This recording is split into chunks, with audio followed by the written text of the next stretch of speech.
आज पूरी दुनिया की नज़र वेनेजुएला पर टिकी है। 3 जनवरी 2026 की सुबह अमेरिकी सेना के ऑपरेशन एब्सोल्यूट रिजॉल्व ने वैश्विक भू राजनीति में भूचाल ला दिया। अमेरिकी सेना ने वेनेजुएला के राष्ट्रपति निकोलस मादुरो को गिरफ्तार कर लिया। यह सिर्फ एक गिरफ्तारी नहीं, बल्कि उस कहानी का अहम मोड़ है जिसमें एक अमीर देश देखते देखते कंगाल बन गया। सोचिए, जिस देश के पास दुनिया का सबसे बड़ा तेल भंडार है, करीब 300 अरब बैरल, वही देश आज भूखमरी, बेरोजगारी और आर्थिक तबाही से जूझ रहा है।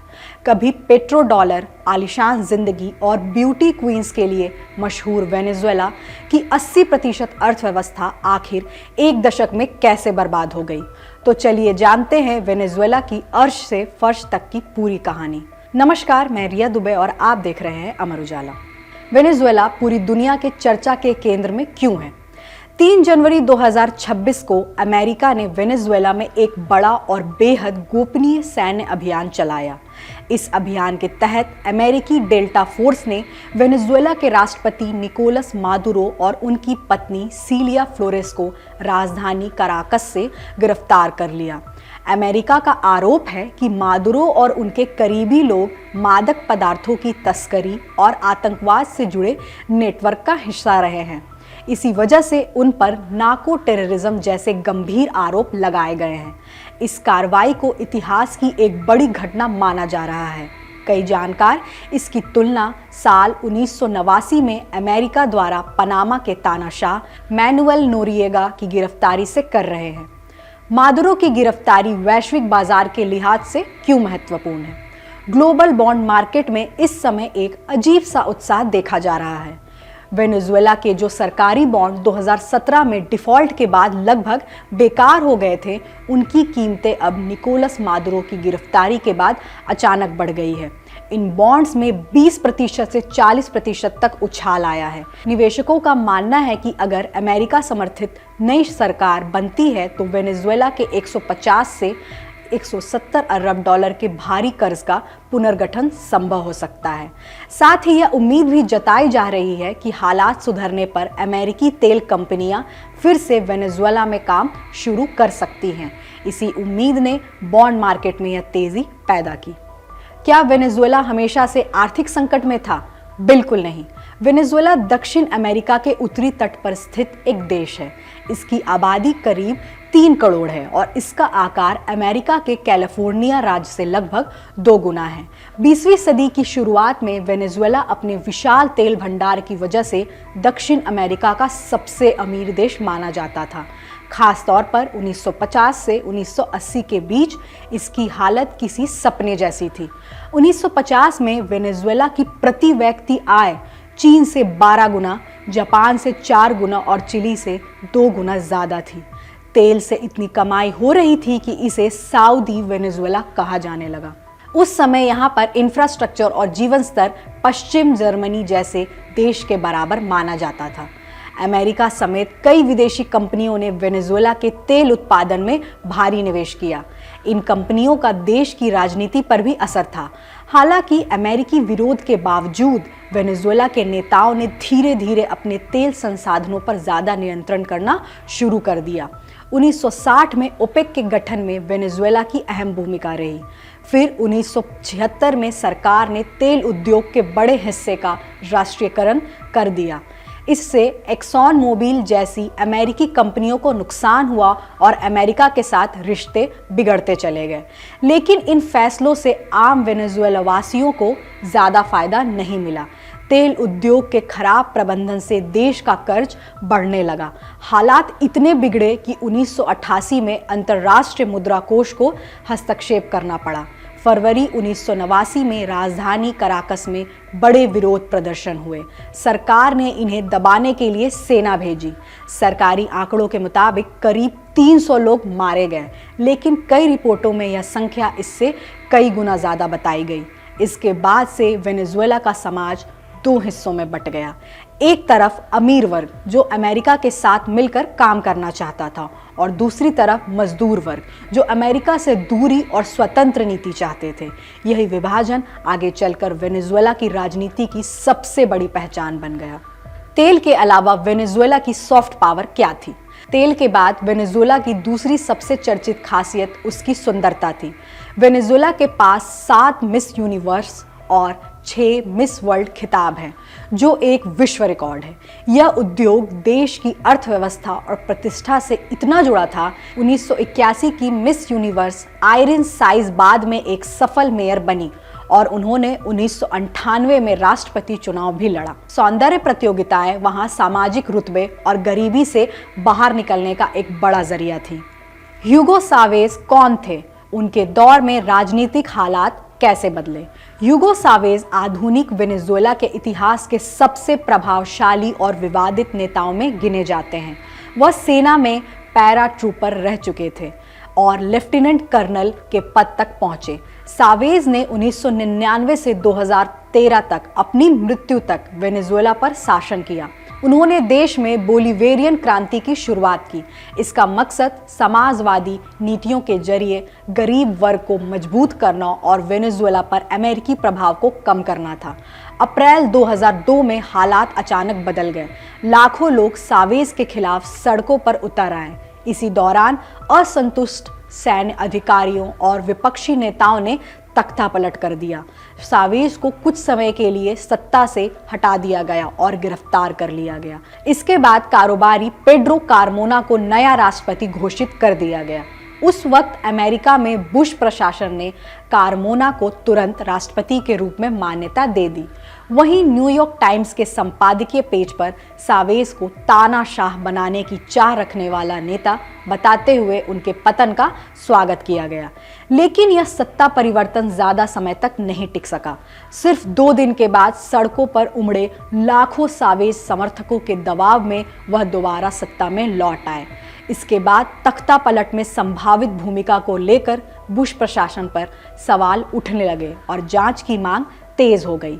हालांकि अमेरिका ने किसी भी तरह की संलिप्तता से इनकार किया, लेकिन कई सालों तक यह सवाल बना रहा कि क्या अमेरिकी सरकार को इस तख्तापलट की पहले से जानकारी थी और क्या उसने चुपचाप सावेज को हटाने की कोशिश का समर्थन किया था। सावेज के शासनकाल में दुनिया भर में तेल की कीमतें तेजी से बढ़ी। इसका सीधा फायदा वेनेजुएला को मिला और देश की प्रति व्यक्ति आय अपने सबसे ऊंचे स्तर पर पहुंच गई।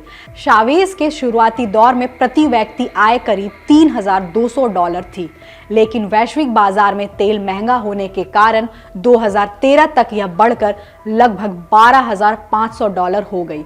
हालांकि इस पूरे समय देश की जीडीपी वृद्धि दर में लगातार उतार चढ़ाव बना रहा। सावेज ने तेल से मिली कमाई का बड़ा हिस्सा गरीबों के लिए सामाजिक योजनाओं पर खर्च किया। इससे शुरुआती दौर पर लोगों को राहत मिली, लेकिन उन्होंने भविष्य के लिए निवेश नहीं किया। सबसे बड़ी चूक तेल उद्योग के प्रबंधन में हुई। साल 2002 से 2003 में सरकारी तेल कंपनी PDVSA के कर्मचारियों ने हड़ताल कर दी।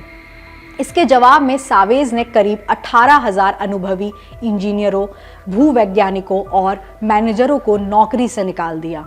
उनकी जगह ऐसे लोगों को रखा गया जो राजनीतिक रूप से वफादार थे, लेकिन तेल उद्योग का तकनीकी ज्ञान नहीं रखते थे।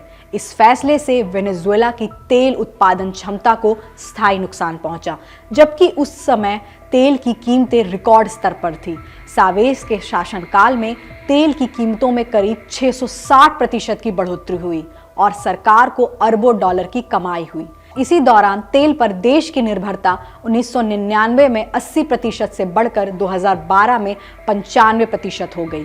इसका नतीजा यह हुआ कि कृषि और विनिर्माण जैसे अन्य क्षेत्रों की अनदेखी होती चली गई। जब 2014 में तेल की कीमतें गिरी तो वेनेजुएला के पास आय का कोई दूसरा मजबूत स्रोत नहीं था।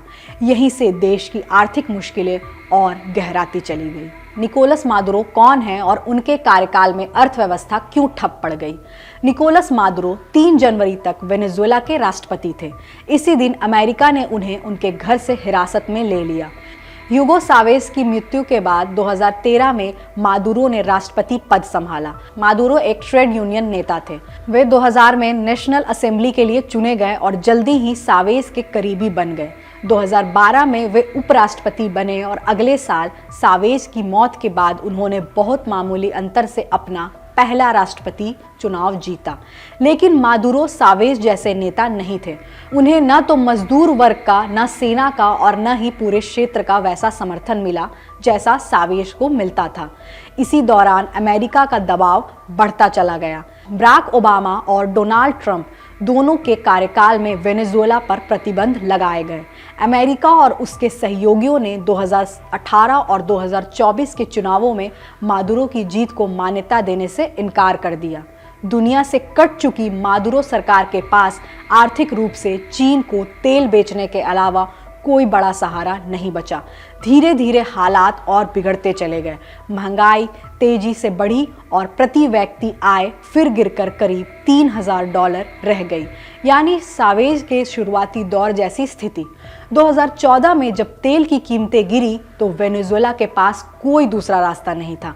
खर्च घटाने के बजाय सरकार ने बेतहाशा नोट छापे।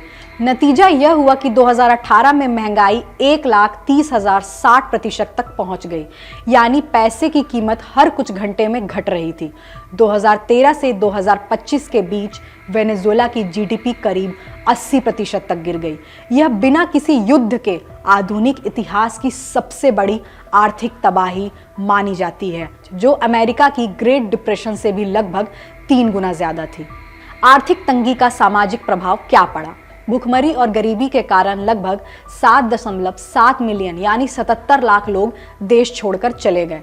इसका असर सौंदर्य उद्योग पर भी पड़ा, जिसे ब्यूटी ड्रेन कहा गया। वेनेजुएला की कई संभावित ब्यूटी क्वींस को अपने करियर के लिए देश छोड़ना पड़ा और उन्होंने दूसरे देशों का प्रतिनिधित्व किया। उदाहरण के लिए वेनेजुएला में जन्मी एंड्रिया डियाज ने मिस यूनिवर्स में चिली का प्रतिनिधित्व किया और जेसिका रसो ने पेरू का। जिस देश ने दुनिया को सबसे ज्यादा सुंदरियां दी, उसकी प्रतिभाएं पलायन को मजबूर हो गई। क्या अमेरिकी हस्तक्षेप के बाद सब ठीक हो जाएगा? राह आसान नहीं है।